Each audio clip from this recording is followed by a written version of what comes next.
I had a conversation with a friend of mine out on the West Coast who's in a marketing job and worried that the loss of one additional client could actually lose him his job. And he's got a lot of friends who are in that position. Governor Romney, you understand the capital markets pretty well. I spoke to some experts this week who said what people may not understand is that there's plenty of money in the economy. It simply has nowhere to go. Can you explain what that means and why that matters? Well, people are holding out of their money.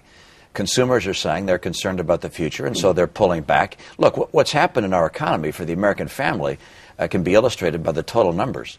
The total net worth of Americans has dropped by about $11 trillion over this last couple of years. And that translates into about $600 billion a year less consumer spending. That's a lot of money that comes out of the stores and the automobile showrooms, and that's going to have to be made up somehow. Now, you might think, well, we can make it up with exports, but the dollar has become so strong, that's not going to happen. You might say we can make it up with new investments. That's not going to happen because of the credit crunch. And the last player that can step forward is government.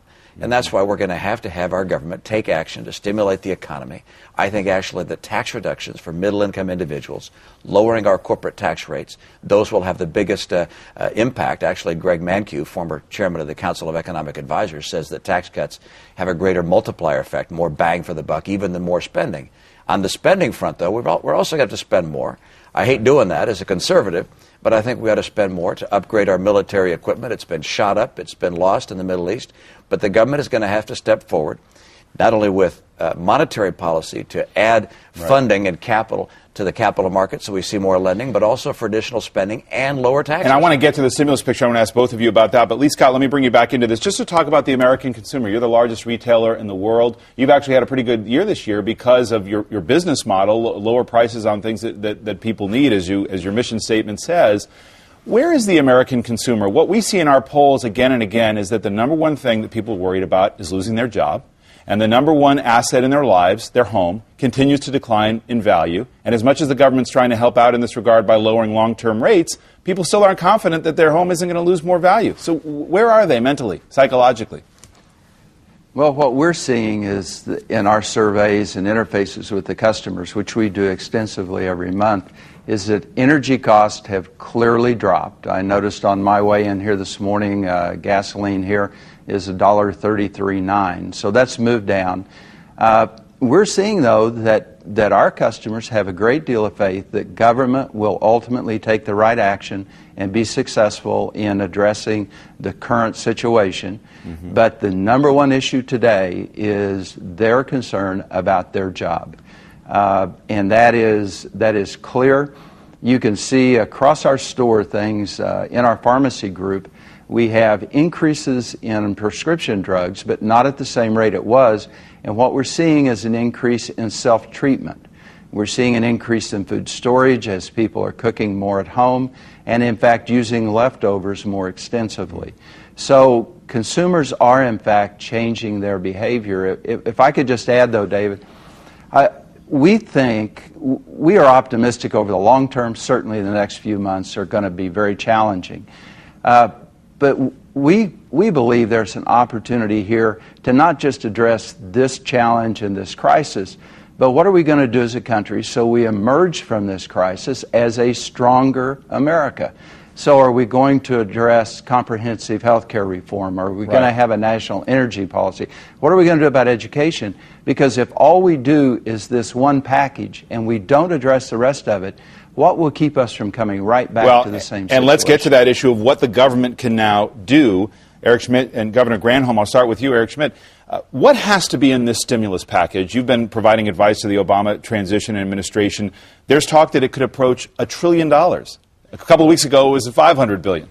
I certainly don't know how much the stimulus package is going to be. We have essentially a classic liquidity squeeze and a falling real estate market. The correct thing for the government to do is to come in with a fair amount of money to get business going again. If you're going to do that, it seems to me that you should get a twofer. The President-elect has talked about this. Let's use that money to fix some of the problems that we have in the country: roads, bridges, schools, access to broadband, and maybe we can work on energy policy. In energy, for example, we're dependent upon foreign oil, which is crazy. We've got technology in America with respect to automobiles and power systems. You have lots of land, lots of sunshine, lots of wind, all of the natural resources that you could imagine that we're not using. We have technology that's been invented in America to create solutions to get us off of foreign oil and start decreasing our use for climate polluting things like coal. Mm-hmm. The effect of this is we get a whole new industry started with this stimulus that's going to happen anyway. By the way, I'm just curious before I get to Governor Granholm, what is the way people use Google, the search engine, tell you about their psychology in this economy? It's interesting that the Internet continues to grow sort of independent of whether there's a recession or not. Right. We've seen quite an increase in queries of things like discounts and bargains and things like that. And we know that shoppers are using the Internet to do better pricing. They're getting better value. But fundamentally, they're behaving as you'd imagine. They're more careful about money, they're doing more comparison shopping, and they're buying.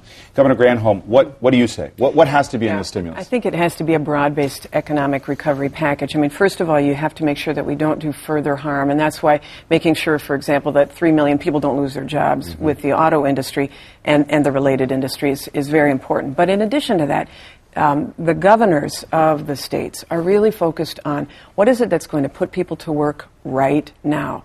So we have, for example, in Michigan, we've got over 800 projects that have all been engineered. When I say projects, I mean roads, bridges, et cetera, things where dirt will fly, and they're just sitting on the shelves because we have had no funding to be able to put those, put shovels in the ground. Mm-hmm. This will enable people to get to work, but to be put to work. But it's also what is known as counter-cyclical measures, meaning when times are tough, you need the safety net more. And so we have less money, but we have more need for people on health care, for people on unemployment, et cetera. So you have to make sure you do both things. You fund the counter-cyclical things so that you keep people from being hurt, and you also fund this ability to get them to work. And I think Eric is right on the money. Make sure that the money is going towards something that will have the long-term benefit of transforming the economy, particularly in reducing our dependence on fossil fuels. But Carly Fiorina, the governor has plants in her state which could be converted to building batteries and battery systems for automobiles. They're empty right now. Let's use them.